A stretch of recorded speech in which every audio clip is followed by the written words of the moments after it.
Dear students, welcome to Learner's World. In this video, I'm going to talk about economic history of Kerala from 1800 to 1947 AD, FIUGP semester 4, SEC Commerce and Management, Calicut University.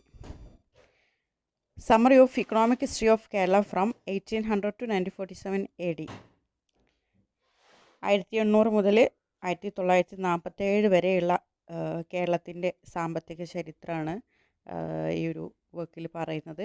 അതിൻ്റെ സമ്മറിയാണ്. Economic history of Kerala from 1800 to 1947 AD by B. A. Prakash examines the reasons behind the agricultural backwardness of Malabar during the colonial period. അപ്പോൾ ഈ ഒരു വർക്കിൽ നമുക്ക് പഠിക്കാനുള്ളത് 1800 മുതൽ 1947 വരെ കേരളത്തിൻ്റെ സാമ്പത്തിക ചരിത്രമാണ്. ബി എ പ്രകാശാണ് ഇത് എഴുതിയിട്ടുള്ളത്. മലബാറിലെ കാർഷിക പിന്നോക്കാവസ്ഥയുടെ കാരണങ്ങളെ വിശദമായിട്ട് പരിശോധിക്കുന്ന ഒരു വർക്കാണിത്. Prakash, a former professor and head of the economics department at the University of Kerala, presents an alternative explanation that challenges earlier interpretations. Kerala സർവകലാശാലയിലെ മുൻ സാമ്പത്തിക ശാസ്ത്ര വകുപ്പ് മേധാവിയായിരുന്നു ബി എ പ്രകാശ്. മുൻകാല വ്യാഖ്യാനങ്ങളെ ചോദ്യം ചെയ്യുന്ന ഒരു വ്യത്യസ്തമായിട്ടുള്ള സമീപനമാണ് അദ്ദേഹം അവതരിപ്പിച്ചത്.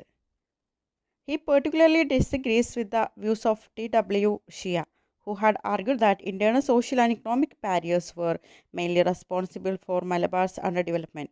Prakash believes that Shea failed to consider the strong and damaging impact of British colonial policies. അപ്പോൾ T.W. ഷിയ മലബാറിൻ്റെ പിന്നോക്കാവസ്ഥയ്ക്ക് പ്രധാന കാരണം ആഭ്യന്തര സാമൂഹിക സാമ്പത്തിക തടസ്സങ്ങളാണെന്ന് വാദിച്ചതിനോട് ബി എ പ്രകാശ് യോജിക്കുന്നില്ല എന്നാണ് പറയുന്നത്. ബ്രിട്ടീഷ് കൊളോണിയൽ നയങ്ങളുടെ ശക്തമായ ദോഷഫലങ്ങളെ ഷിയ പരിഗണിച്ചിട്ടില്ലെന്നാണ് അദ്ദേഹത്തിൻ്റെ നിലപാട്. Malabar, which formed the northern part of present-day Kerala, came under British control in 1792 after the English East India Company defeated the Mysore rulers. അപ്പോൾ ഇന്നത്തെ കേരളത്തിൻ്റെ വടക്കൻ ഭാഗമായിരുന്ന Malabar 1792 English East India company Mysore ഭരണാധികാരികളെ തോൽപ്പിച്ചതിന് ശേഷം ബ്രിട്ടീഷുകാരുടെ നിയന്ത്രണത്തിലായി. It remained under colonial rule until India's independence in 1947. The region was naturally rich with fertile soil, heavy rainfall, rivers, forests and a climate suitable for growing many crops. 1947 ഇന്ത്യക്ക് സ്വാതന്ത്ര്യം ലഭിക്കുന്നത് വരെ ഇത് കൊളോണിയൽ ഭരണത്തിന് കീഴിലായിരുന്നു. സമൃദ്ധമായിട്ടുള്ള മണ്ണ്, ശക്തമായ മഴ, നദികൾ, കാടുകൾ, വിവിധ വിളകൾ കൃഷി ചെയ്തിരിക്കുന്നു. അതിനൊക്കെ അനുയോജ്യമായിട്ടുള്ള കാലാവസ്ഥ എന്നുള്ള സവിശേഷതകൾ കൊണ്ട് ഈ പ്രദേശം വളരെ പ്രകൃതിദത്തമായി സമ്പന്നമായിരുന്നു എന്നാണ് പറയുന്നത്. For centuries, Malabar had been an important exporter of agricultural products such as pepper, coconut, cardamom, betel nut, ginger and rice. Because of its trade links with Europe and other regions, it was not an isolated or backward society in earlier times. അപ്പോൾ നൂറ്റാണ്ടുകളായിട്ട് മലബാർ കുരുമുളക്, തേങ്ങ, ഏലം, അതുപോലെ അടക്ക, ഇഞ്ചി, അരി തുടങ്ങിയ കാർഷിക ഉൽപ്പന്നങ്ങളുടെ പ്രധാന കയറ്റുമതി കേന്ദ്രമായിരുന്നു. യൂറോപ്പുമായിട്ട് മറ്റു പ്രദേശങ്ങളുമായിട്ടുള്ള വ്യാപാര ബന്ധങ്ങൾ കാരണം ഇതൊരിക്കലും ഒരു ഐസൊലേറ്റഡ് ഒറ്റപ്പെട്ടതോ അതുപോലെ ബാക്ക്വേർഡായിട്ടോ ആയിരുന്നില്ല. At the beginning of the 19th century, agriculture was the main occupation of the people. Nearly the entire population depended on farming, while only a small percentage engaged in trade or crafts. ഇപ്പോൾ 19-ാം നൂറ്റാണ്ടിൻ്റെ ആരംഭത്തിൽ കൃഷിയാണ് ജനങ്ങളുടെ പ്രധാന ഉപജീവന മാർഗം. ഭൂരിഭാഗം ആളുകളും കൃഷിയിലാണ് ആശ്രയിച്ചിരിക്കുന്നത്. വളരെ കുറച്ച് പേര് മാത്രമേ ബിസിനസ്സോ അല്ലെങ്കിൽ എന്തെങ്കിലും കൈത്തൊഴിലോ ഇതിലൊക്കെ ക്രാഫ്റ്റിലൊക്കെ ഏർപ്പെട്ടിരുന്നത്. The agrarian system was highly unequal, with a hierarchy of land rights and agnostic slaves at the bottom. The economy was mostly non-monetized and social life was deeply influenced by the caste system. Despite its natural advantages and long trading history, Malabar gradually became economically backward during British rule.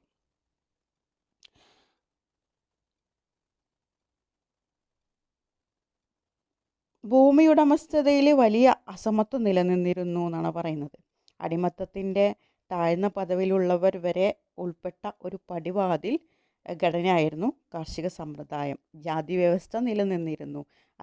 അതിനനുസരിച്ചായിരുന്നു കാർഷിക സമ്പ്രദായം ഉണ്ടായിരുന്നത്.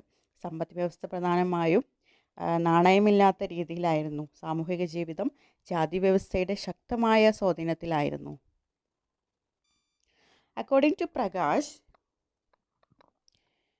this backwardness was mainly caused by two major factors. അപ്പോൾ പ്രകാശിൻ്റെ അഭിപ്രായത്തിൽ ഈ പിന്നോക്കാവസ്ഥയ്ക്ക് പ്രധാനമായിട്ട് രണ്ട് കാരണങ്ങളുണ്ട്.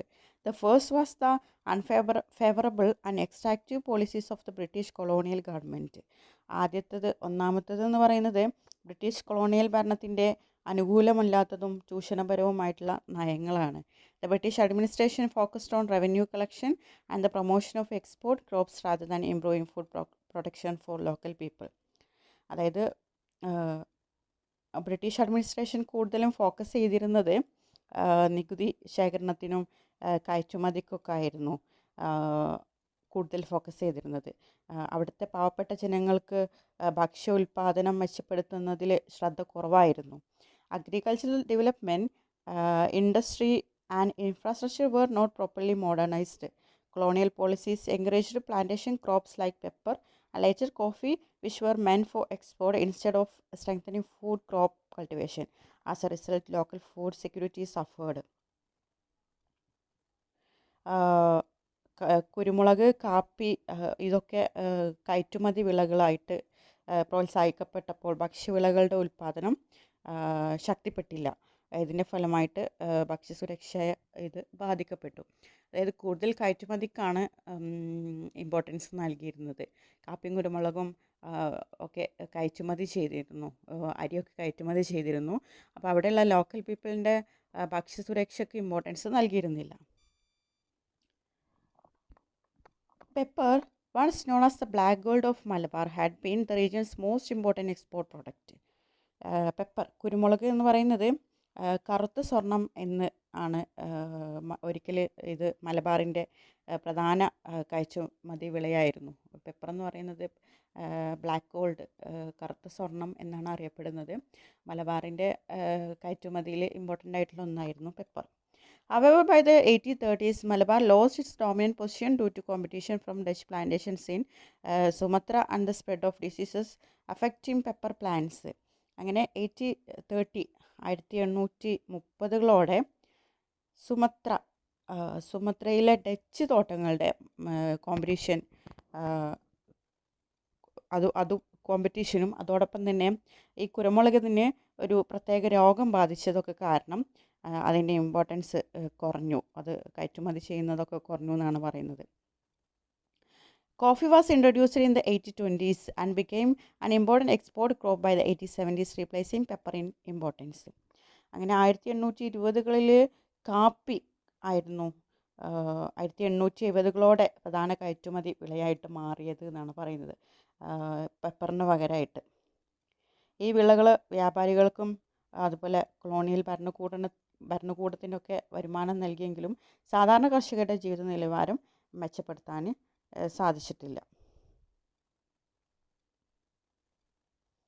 These crops earned revenue for traders and the colonial government. They did not improve the living standards of ordinary farmers. അപ്പോൾ പെപ്പറും കാപ്പിയൊക്കെ കയറ്റുമതി ചെയ്യുന്നതിലൂടെ ബ്രിട്ടീഷ് റൂളേഴ്സിന് ഇൻകം വരും, പക്ഷേ സാധാരണ ജനങ്ങൾക്ക് ഇതിലൊന്നും ഒരു മെച്ചമുണ്ടായിരുന്നില്ല. അവരുടെ ഭക്ഷ്യസുരക്ഷയ്ക്കായിട്ട് ഒരു നേട്ടവും ഉണ്ടായിട്ടില്ല. One of the most serious outcomes of colonial economic changes was the shift from food surplus to food deficit. Colonial സാമ്പത്തിക മാറ്റങ്ങളുടെ ഏറ്റവും ഗൗരവമുള്ള ഒരു ഫലങ്ങളിൽ ഒന്നായിരുന്നു ഭക്ഷ്യവിളയിൽ നിന്നുള്ള അഭാവത്തിലേക്കുള്ള മാറ്റം. അതായത് കയറ്റുമതിയൊക്കെ ചെയ്യുന്നുണ്ട്, പക്ഷേ അവിടുത്തെ ലോക്കൽ പീപ്പിളിന് കഴിക്കാനുള്ള ഫുഡ് ലഭ്യമായിരുന്നില്ല. Malabar, which had once exported rice, became a major importer of food grains after 1860. 1880 ശേഷം ഭക്ഷ്യധാന്യങ്ങളുടെ പ്രധാന ഇറക്കുമതി കേന്ദ്രമായിട്ട് മാറി. അതായത് ആദ്യമൊക്കെ അരി അങ്ങോട്ട് എക്സ്പോർട്ട് ചെയ്യുന്നു, പിന്നീട് അരി ഇങ്ങോട്ട് ഇമ്പോർട്ട് ചെയ്യാൻ തുടങ്ങി. Even though about 80% of the population depended on agriculture by the late 19th century, the region suffered from chronic shortages of food grains. The situation shows that agricultural production was not organized to meet the needs of the local population. Instead, it was shaped by colonial interest. 19ാം നൂറ്റാണ്ടിൻ്റെ അവസാനം ജനസംഖ്യയുടെ ഏകദേശം 80% കൃഷിയിൽ ആശ്രയിച്ചിരുന്നിട്ടും ഭക്ഷ്യധാന്യങ്ങളുടെ സ്ഥിരമായ കുറവ് അനുഭവപ്പെട്ടു. ഇതിലൂടെ കൃഷി പ്രാദേശിക ആവശ്യങ്ങൾ നിറവേറ്റുന്നതിനല്ല, കൊളോണിയൽ താൽപ്പര്യങ്ങൾക്ക് അനുസൃതമായാണ് ക്രമീകരിക്കപ്പെട്ടിരിക്കുന്നതെന്ന് വ്യക്തമാക്കി. Live's two conditions also reflected backwardness. During his visit in 1800, the traveler Francis Buchanan Hamilton observed that the native cattle were of poor breed and small size, which limited agricultural productivity. The lack of scientific farming method, irrigation development, and technological improvements further weakened agricultural growth. മൃഗസംരക്ഷണ നിലയും പിന്നോക്കാവസ്ഥയെ പ്രതിഫലിപ്പിച്ചു എന്നാണ് പറയുന്നത്. 1880 Francis Buchanan Hamilton അവിടുത്തെ ഫാമിൽ സന്ദർശനം നടത്തിയ സമയത്ത് അവിടെ പശുക്കൾ വളരെ ചെറുതും താഴ്ന്ന ഗുണമേന്മയുള്ളവയൊക്കെയാണെന്ന് രേഖപ്പെടുത്തി. ശാസ്ത്രീയ കൃഷിരീതികളുടെ അഭാവം, ജലസേചന വികസനത്തിലെ കുറവ്, സാങ്കേതിക പുരോഗതിയുടെ അഭാവം എന്നിവ കാർഷിക വിളയെ കൂടുതൽ ദുർബലമാക്കി. The second major factor highlighted by Prakash is the rigid caste system and related social practices. ഇനി പ്രകാശ് ചൂണ്ടിക്കാണിക്കുന്ന രണ്ടാമത്തെ പ്രധാന കാരണം കടുത്ത ജാതി വ്യവസ്ഥയും അതിൽ നിന്ന് ഉരുത്തിരിഞ്ഞ സാമൂഹിക ആചാരങ്ങളുമാണ്. The caste structure restricted mobility and maintained unequal social relations. It influenced land ownership patterns and labor relations, preventing broad-based agricultural reform. The social system discouraged innovation and reinforced traditional hierarchies, which combined with colonial exploitation to slow down economic progress. അതായത് ജാതി വ്യവസ്ഥ സാമൂഹിക ചലനശേഷി നിയന്ത്രിക്കുകയും അസമത്വം നിലനിർത്തുകയൊക്കെ ചെയ്തു. ഭൂമി ഉടമസ്ഥതയിലും തൊഴിൽ ബന്ധങ്ങളിലും ഇത് ശക്തമായ സ്വാധീനം ചെലുത്തി.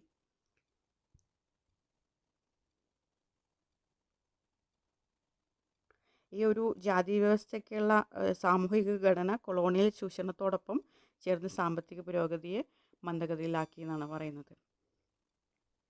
As agricultural productivity remained low and population continued to grow, unemployment and poverty increased. അങ്ങനെ കാർഷിക ഉൽപ്പാദനം കുറഞ്ഞു വന്നു, ജനസംഖ്യ കൂടുകയും ചെയ്തു. അങ്ങനെ തൊഴിലില്ലായ്മയും പട്ടിണിയും ഒക്കെ വർദ്ധിച്ചു. Many people lived in extremely poor conditions and some regions faced near famine situations. അതായത് ഒരുപാട് ആളുകൾ ദാരിദ്ര്യത്തിൽ ജീവിച്ചു. ചില പ്രദേശങ്ങളിൽ ഭയങ്കര ഭക്ഷ്യക്ഷാമമൊക്കെ അനുഭവപ്പെട്ടു. The benefits of trade and export did not reach the majority of the population. Instead of development, the colonial period brought economic stagnation and hardship for ordinary people in Malabar. അതായത് ട്രേഡും അതുപോലെ എക്സ്പോർട്ടും വ്യാപാരവും അതുപോലെ കയറ്റുമതിയും ഒക്കെ സാധാരണ ജനങ്ങൾക്ക് ഒന്നും ഗുണം കിട്ടിയിട്ടില്ല എന്നാണ് പറയുന്നത്. അതായത് പെപ്പറും കോഫിയൊക്കെ കയറ്റുമതി ചെയ്തിരുന്നു. അതിൻ്റെ ഇൻകം ബ്രിട്ടീഷ് ഭരണാധികാരികൾക്കായിരുന്നു. അവിടുത്തെ സാധാരണ ജനങ്ങൾക്ക് ഭക്ഷ്യക്ഷാമമായിരുന്നു. അവർക്ക് ഫുഡ് ഒന്നും കിട്ടിയിരുന്നില്ല. അതുകൊണ്ട് ഈ കയറ്റുമതിയും ട്രേഡും ഒന്നും അവർക്ക് വലിയ ഉപകാരമൊന്നും ഉണ്ടായില്ല എന്നാണ് പറയുന്നത്. വികസനത്തിന് പകരം കൊളോണിയൽ കാലഘട്ടം മലബാറിൽ സാമ്പത്തിക മന്ദഗതിയും കഷ്ടതയൊക്കെ കൊണ്ടുവന്നു. In conclusion, Prakash argues that the agricultural backwardness of Malabar during the colonial period cannot be explained only by internal social barriers, while caste and traditional practices played a role. The most significant cause was the exploitative and unfavorable policies of British rule. Colonial economic strategies prioritized revenue extraction and export trade over balanced development. and food security. Together, colonial exploitation and rigid social structures led to widespread poverty and long-term economic underdevelopment in Malabar by the time India achieved independence in 1947. അപ്പോൾ ഈ ഒരു work conclude ചെയ്യുകയാണെങ്കിൽ, അവസാനമായിട്ട് പറയുകയാണെങ്കിൽ, മലബാറിൻ്റെ കാർഷിക പിന്നോക്കാവസ്ഥയെ ആഭ്യന്തര സാമൂഹിക തടസ്സങ്ങൾ മാത്രം കൊണ്ട് വിശദീകരിക്കാനാവില്ലെന്ന് പ്രകാശ് വാദിക്കുന്നുണ്ട്. ജാതിയും പാരമ്പര്യ രീതികളും ഒരു പങ്ക് വഹിച്ചിരുന്നുവെങ്കിലും പ്രധാന കാരണം ബ്രിട്ടീഷ് ഭരണത്തിൻ്റെ ചൂഷണപരവും അനുകൂലമല്ലാത്തതുമായിട്ടുള്ള സാമ്പത്തിക നയങ്ങളായിരുന്നു. വരുമാന ശേഖരണത്തിനും കയറ്റുമതിക്കും മുൻഗണന നൽകിയ കൊളോണിയൽ നയങ്ങൾ സമതുലിത വികസനത്തെയും ഭക്ഷ്യസുരക്ഷയും അവഗണിച്ചു. കൊളോണിയൽ ചൂഷണവും കടുത്ത സാമൂഹിക ഘടനയും ചേർന്ന് 1947 ഇന്ത്യക്ക് സ്വാതന്ത്ര്യം ലഭിക്കുന്ന സമയത്ത് മലബാറിനെ ദീർഘകാല സാമ്പത്തിക പിന്നോക്കാവസ്ഥയിലേക്ക് തള്ളിക്കളഞ്ഞു. ഒരുപാട് വിളകൾ അവിടെ ഉൽപ്പാദിച്ചിട്ടുള്ള പെപ്പർ, കോഫി തുടങ്ങിയിട്ടുള്ളതൊക്കെ എക്സ്പോർട്ട് ചെയ്യുമായിരുന്നു.